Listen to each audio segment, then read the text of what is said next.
Morning. It is a bit of a chilly, foggy Sunday morning here. You can see outside a little bit there.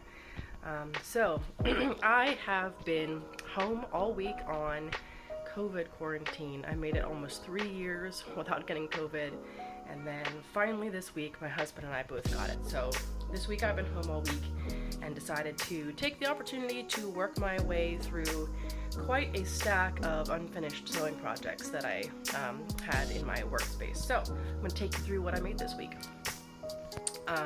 First thing, this cute skirt with these lovely ruffly pockets that are humongous.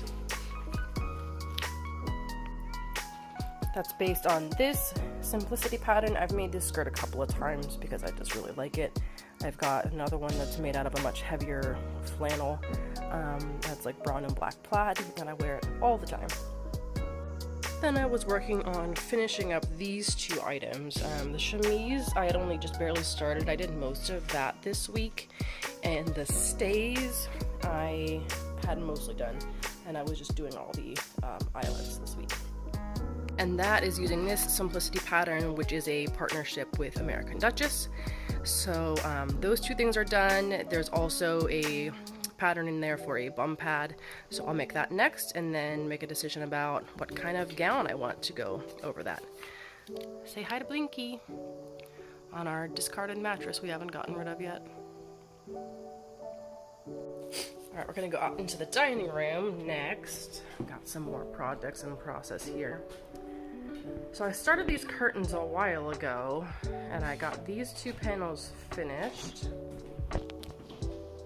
and some tiebacks made. This is sort of blue-gray gauze that I really like. And I've got another panel hanging here and another one somewhere else, just stretching out a bit before I hem the bottoms. Then I made this cute little costume for my 2-year-old niece.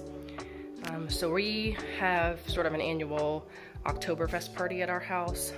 We also have some events throughout the year in our hometown and at our church that involve more like colonial to late 1700s style costumes. So I figured I'd make something that could kind of work for all of those things for her.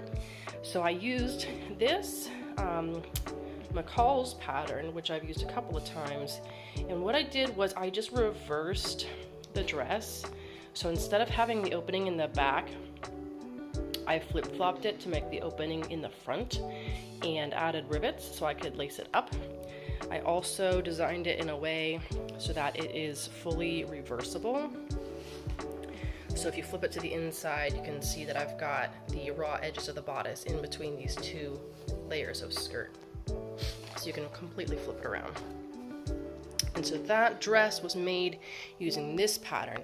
The chemise, however, I drafted from a different book, and I'll show you that now. The Childs Chemise I drafted from a pattern that is in this book, Tidings from the 18th Century by Beth Gilgan.